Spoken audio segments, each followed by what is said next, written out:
Oi, pessoal, tudo bem? Bom dia, boa tarde, boa noite, sejam bem-vindos. Então, à nossa aula de correção do exercício da aula anterior, né? A gente vai fazer aí uma análise dos fatos que aconteceram em relação ao débito e crédito, em relação ao livro-razão, enfim. Aqui eu recomecei, tá? Para a gente treinar um pouco essa parte inicial também. Na aula anterior, no vídeo de correção anterior, a gente tinha feito a segunda etapa, né? Um momento onde a gente dá continuidade ali a algumas operações, mas aqui a gente vai retornar justamente para pegar essa base bem tranquila e vendo isso, né, várias vezes até que fique mais claro, tá?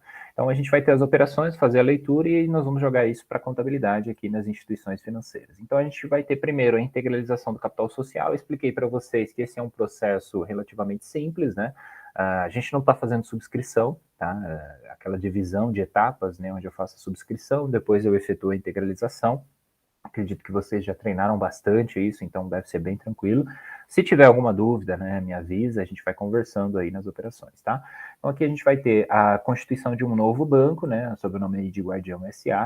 A gente vai ter no dia 3 de janeiro a integralização do capital social, aplicação em caixa. Tá? No caso aqui a gente está falando de caixa no sentido de cofre, aquela reserva física monetária, no valor de R$ 200 mil. Então débito caixa, crédito capital social, pronto, feito o primeiro lançamento. Na letra B, a gente vai ter a abertura de conta corrente, pessoa física com o depósito à vista no valor de R$ 250. O que eu expliquei para vocês em aulas anteriores? Que a gente tem como banco a abertura de uma conta corrente com depósito à vista, a gente recebe esse dinheiro do cliente e isto para o banco é uma obrigação. Então, eu expliquei isso já, ao mesmo tempo que a gente vai trabalhar com esse recurso em caixa, a gente vai ter uma obrigação, porque o cliente ele pode a qualquer momento solicitar o resgate daquilo ali. Né? Então, a gente tem que manter essa obrigação dentro do passivo, dentro do registro contábil, adequadamente, tá bom? Então, a gente vai ter aqui o lançamento de abertura de conta, débito caixa no valor de R$ 250, crédito, depósitos à vista, pessoa física. Separando aí pessoa física, pessoa jurídica, né? Principalmente. Aqui eu coloquei que é do passivo circulante para vocês lembrarem na hora que for montar o balanço patrimonial. Um outro detalhe importante é que a gente está falando aqui de contas sintéticas, né? Então, depósitos à vista, pessoa física. Daí lá dentro eu vou ter um controle. Então, vai ter o Roberto, a Maria, o José, todo mundo, né, separadinho com as suas contas e as suas próprias movimentações, tá? Como a gente não está tão detalhado assim, a gente não está precisando fazer esse controle, mas é importante lembrar desse elemento. Assim como quando, por exemplo, a gente tem um contas a receber, dentro de uma empresa comercial, por exemplo. Então, eu vou ter lá uma série, uma lista, né, de todos os meus clientes a receber. O contas a receber é o total, e dentro dele eu vou ter lá justamente separado quanto cada cliente me deve, de acordo com a compra que foi feita, etc. Aqui é a mesma premissa, né, ou para fornecedores a pagar, por exemplo. Então, a gente tem as contas sintéticas, que elas vão agrupar aí as informações, e as analíticas que vão permitir o detalhamento dessa informação. Então, aqui basta que a gente faça o crédito, depósitos à vista, pessoa física, nós não estamos trabalhando com pessoa jurídica ainda. Na letra C, a gente vai ter abertura de conta poupança. Lembrar que a gente tem depósitos à vista, depósitos poupança e depósitos a prazo. São três tipos diferentes, portanto, eles são registrados de três formas diferentes. Ainda que o registro contábil seja muito semelhante, cada um deles possui características próprias. Por exemplo, o depósito à vista ele é não remunerado. Ele tem justamente essa perspectiva, essa nomenclatura, porque ele pode ser livremente movimentado. O depósito poupança é semelhante ao depósito à vista, mas possui remuneração. Aí as regras de remuneração estão na legislação, nas medidas ali aplicáveis, né, as normas e instruções aplicáveis à poupança propriamente dita. Tá? A gente vai trabalhar com remunerações simples, igual eu já fiz na aula anterior. E aqui, no caso, é um depósito no valor de R$ 600. Então, para fazer esse registro, deixa eu só ajustar aqui, né, para ficar certinho, R$ 600. Então, débito caixa, né, o cliente está entregando esse recurso para o banco e o banco está gerando essa obrigação dentro do seu patrimônio. Então, crédito, depósitos, poupança, pessoa física no mesmo montante ali. Em seguida, a gente vai ter, então, o banco realizando um empréstimo para a pessoa física em conta corrente, com um pagamento em 60 dias no valor de R$ 1.000, juros de 10% ao mês. O que quer dizer isso? Essa remuneração de juros que a gente já viu em aulas anteriores só vai acontecer no mês que vem. O exercício ele vai parar no mês de janeiro, então a gente não vai trabalhar com remuneração aqui. Tá? Na próxima aula, daí a gente continua com as operações e faz o recebimento dessa remuneração sem a quitação do empréstimo ou com a quitação do empréstimo, de acordo com as operações que forem apresentadas. Então, o que a gente tem que registrar aqui na letra D é justamente o reconhecimento desta operação. Um empréstimo para pessoa física no valor de R$ 1.000. Então, eu vou creditar, aumentando ali as obrigações, passando esse recurso para o meu cliente e vou debitar ali operações de crédito, empréstimos, pessoa física. ok? Então, essa movimentação, e aí eu disponibilizo aquele recurso, o cliente vai usar aquele montante e em determinado momento ele vai pagar o banco com os respectivos juros da operação, né? E no dia 15 de janeiro, continuando aí, a gente vai ter a realização de um serviço para pessoa física no valor de R$ 100 com o imposto sobre serviço, o ISS, 5%. Então, no caso do imposto aqui, a gente viu, nós vamos ter o reconhecimento da receita, que é a prestação de serviço, né, como se fosse qualquer outra empresa. Então, eu vou debitar caixa, acreditar renda ou receita com prestação de serviço, no valor de R$ 100. Junto a isso, eu não posso me esquecer de registrar a minha despesa, né, com o imposto sobre serviço. Então, débito ISS, que é o lançamento 6, crédito ISS a recolher no valor de R$ 5. Na dúvida, né, eu deixei aqui do ladinho só para vocês se localizarem. Eu vou ter então o valor da venda, a alíquota, e multiplicando um pelo outro, eu vou encontrar o imposto a pagar. Bom, aí o cuidado que eu tenho que ter aqui é justamente o reconhecimento dessa despesa também, né, o registro dela, porque isto vai afetar a nossa apuração de resultado futura, né? Então, no mês de janeiro, a gente vai fechar o mês, fazer a apuração do resultado, e o debitar a despesa com o ISS, que é este lançamento aqui, influencia o nosso resultado, o nosso lucro, por isso que ele é importante. Receitas e despesas precisam ser trabalhadas aqui pelo regime de competência, tá bom? Ao período que se referem aí efetivamente. E aí, em seguida, eu coloquei aqui para vocês, né, realizar o reconhecimento de impostos sobre a renda, no caso 0,65 para PIS e 4% para COFINS. Então, no caso do PIS, a gente vai trabalhar com débito despesa de contribuição, 65 centavos, né, porque a nossa receita nesse momento aqui, só para deixar claro, ó, eu estou utilizando como base os R$ 100, né, deixa eu já pegar minha calculadora aqui para ilustrando. Esses R$ 100 foi justamente a nossa receita com prestação de serviços, então é ela que eu vou utilizar como base, né, como se fosse o faturamento do mês da minha empresa, do meu banco aí nesse primeiro momento, porque não houve nenhum outro tipo de renda, tá bom? Então a apuração aí do PIS e COFINS é justamente para a gente poder ter o registro, né, o reconhecimento desses impostos relativos àquele período. Lembrando que o recolhimento de PIS e COFINS é mensal também, né? E aqui a gente sempre vai ter empresas que não estão no Simples Nacional, portanto, né, efetivamente aí essas instituições financeiras, elas fazem o recolhimento de cada imposto separadamente. No caso da COFINS vai ser a mesma ideia, mas aí a diferença vai estar na alíquota, né? Eu vou ter o COFINS com 4%. Então, se a renda ou se a receita foi de R$ 100 naquele mês, a minha contribuição aí com o imposto sobre a renda vai ser justamente o 0,65, 0,65%, tá? Então, tomar cuidado aí, né? Vai dar 65 centavos sobre os R$ 100 e depois os R$ 100 também, vezes o 4%, que seria COFINS, então R$ 4 de contribuição. Então, esses dois eles vão impactar diretamente o nosso lucro. E aí, por último, né, realizar o provisionamento de impostos sobre o lucro com 15 para o IR e 25 para a contribuição social. Vamos dar uma olhadinha que essa aqui a gente tem que fazer com calma, né, observando aí os respectivos elementos. Então, como eu estou fazendo uma provisão, eu tenho que levar em conta as seguintes características. Eu vou trabalhar imaginando a minha DRE. Então, quando eu fizer a minha DRE, eu vou ter a minha receita, as diminuições, que é o imposto sobre serviço, eventuais despesas, etc., próprio PIS e COFINS, e eu vou chegar lá um lucro líquido antes do imposto de renda, né? Então, esse lucro líquido que será a base para o meu imposto de renda. Então, eu deixei a metodologia de cálculo aqui do lado para vocês se localizarem. Ó, o que a gente considera? A gente vai pegar a receita, tá vendo aqui no cantinho, né, no canto direito, a gente vai pegar a nossa receita, R$ 100, vamos fazer uma diminuição das despesas. Eu tive uma despesa de R$ 5 com o imposto sobre serviço, eu tive uma despesa de 65 centavos com o PIS e vou ter também, né, R$ 4 com o COFINS. Isso me dará uma base de cálculo de 90 e 35.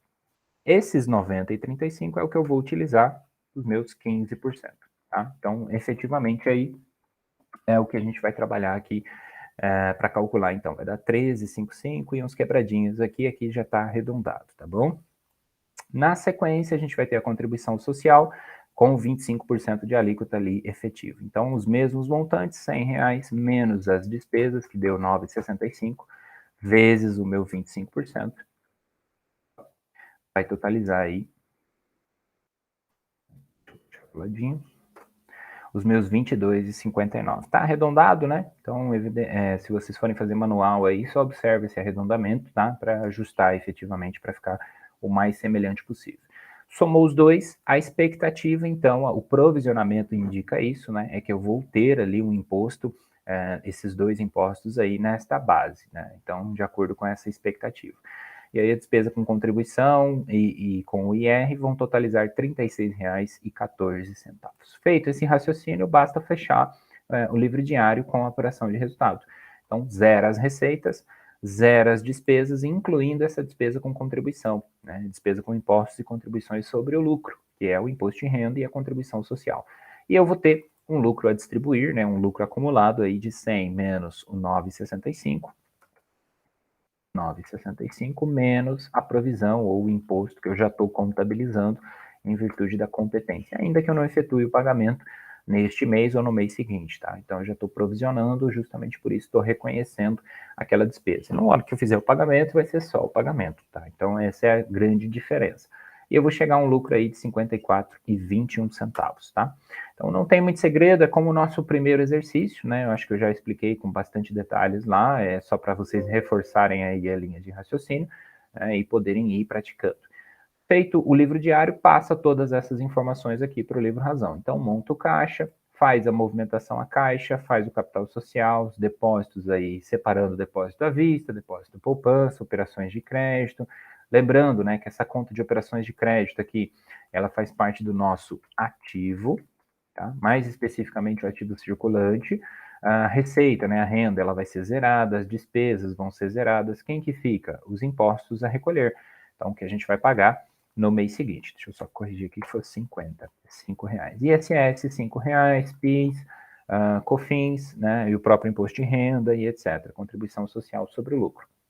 A apuração do resultado é aquele raciocínio que a gente já fez, o 100 como receita e as diminuições aí das despesas vai dar um lucro de R$ 54,21, né? E aí passa todas essas informações para o balanço. Então, tá aqui, ó, operações de crédito dentro do nosso ativo, caixa com o saldo atualizado, os depósitos como obrigações, né? Os impostos na parte de baixo para separar, né? Organizar melhor essa informação, capital social e o lucro. E aí o balanço de vocês vai ter que finalizar e fechar certinho, tá? Então, dentro desse raciocínio, deixa eu só confirmar aqui para ver se ele está somando certinho. Aqui ele está totalizando montantes diferentes, né? Deixa eu ver aqui, ativo circulante, ativo não circulante. Uma dessas continhas aqui, ela vai estar com saldo diferente. Deixa eu ver.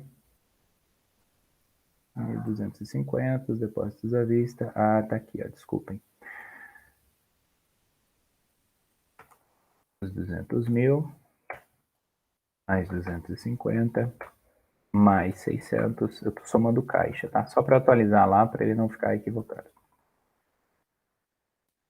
20950. Correto? É isso mesmo. Então aqui ele deveria estar 20950. Agora sim, os totais estão batendo. Desculpem aí que eu não tinha corrigido o saldo do caixa, né? Ele ficou com 199, mas na verdade era 200 mil. Mas vocês vão perceber que, assim, se a gente faz, né, as apurações corretamente, igual aqui eu não tinha atualizado, agora corrigi. Então, era o único elemento que estava efetivamente diferente lá, né?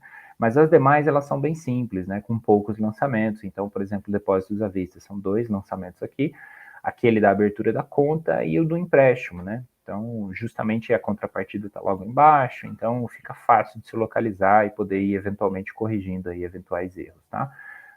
O principal que eu acho que é mais complicado talvez seja o cálculo da provisão, né? O cálculo dos impostos eu acho que é mais simples, mas a provisão tem que tomar bastante cuidado com aquela base, né? O que eu comentei com ela, por exemplo, né, em relação à provisão ali, vai ser justamente o elemento, o banco guardião. Vamos atualizar ele aqui. E já fica corrigidinho para vocês, né? 31/1, como se a gente estivesse fazendo o mês de janeiro, né? E aqui 31/1, tá? Guardião, DRE, né? SA como sociedade anônima, tá certo? Para que vocês também se lembrem aí que o nosso fundamento vai ser justamente a Lei 6.404. Vamos dar uma olhada na DRE que vocês vão entender aquele raciocínio do imposto de renda, né? Então, percebam, a gente vai ter a receita de operações, aí a gente chama de intermediação financeira, tem aquela lista que eu passei para vocês aqui da DRE, mas a gente está simplificando aí para usar um modelo só. Então, eu tenho a receita e as despesas. No caso, eu não fiz aí efetivamente ainda nenhuma receita com operação de crédito. Ah, mas não fez um empréstimo? Fiz. Mas lembra de separar. Uma coisa é a distribuição desse recurso, né, é realizar o empréstimo. Outra coisa é a renda para o banco com a operação de crédito, né, com o empréstimo, vamos falar assim para simplificar. Por quê? Porque aqueles 10% de juros só vão ser pagos no mês que vem. Então, eu só vou ter renda com a operação de crédito no mês seguinte. Tá? Não há, nesse momento, nenhum tipo de renda com a operação de crédito. O que houve foi uma receita de prestação de serviço, ou tarifas, eventualmente, que também é muito comum. Então, aí diminuindo as despesas tributárias, que seriam 9,65, porque a gente vai ter 5% de ISS, né, diminuindo aqui, 0,65 de PIS, né, e 4 de COFINS, então. Soma tudo, eu vou ter os 9,65, que é esse subtotal aqui. Então, a partir deste raciocínio, eu cheguei a um resultado operacional líquido antes do imposto de renda. Lembra que a gente fez aquele cálculo? Foi o 100, deixa eu deixar aqui no cantinho, menos o 9,65, né? Ou mais especificamente o 100 menos os R$ 5, menos os 65 centavos, opa, 100 menos os R$ 5 de ISS, menos os 0,65 de PIS, menos os R$ 4 de COFINS, a gente chegou a uma base de cálculo de 90,35. Seria o imposto, o resultado antes do imposto de renda, né? E aí a gente multiplicou aquelas alíquotas para justamente fazer a apuração. Né? Então, a partir desse raciocínio, a gente identificou que o imposto de renda seria de R$ 13, a contribuição de 22, quase R$ 23 ali, e o lucro, portanto, seria de R$ 54. Né? Então, percebam aí que a gente calculou, já projetando como é que ia ficar na própria DRE, justamente para antecipar esse processo, para quando fizesse a DRE ficasse de acordo. Né? Lembrando que o lucro real ele tem as adições, exclusões, uma série de elementos ali que são passíveis de diversas interpretações e discussões que a gente está simplificando aqui. Tá? Então, tem que sempre tomar alguns cuidados aí na dúvida. Então, está aqui o balanço, está aqui a DRE, para que vocês possam conferir aí, eventualmente, com os resultados que vocês chegaram, para que a gente possa continuar avançando. Então, como eu disse, né, essa aula de hoje eu antecipei aí a gravação, né, não vou estar presente aqui com vocês, mas eu acho que dá para entender, dá para ir acompanhando os principais lançamentos, os elementos, o que tem que tomar cuidado e ir resolvendo. Né? O mais importante é que vocês pratiquem um pouco nesse primeiro momento, a fim de que consigam aí entender a dinâmica, a lógica do processo. E aí, eventualmente, conforme forem surgindo dúvidas, vocês podem me procurar lá, avisar no grupo, mandar um e-mail, enfim, eu estou sempre à disposição de vocês, tá bom? Então, obrigado aí pela atenção, vejo vocês na nossa próxima aula.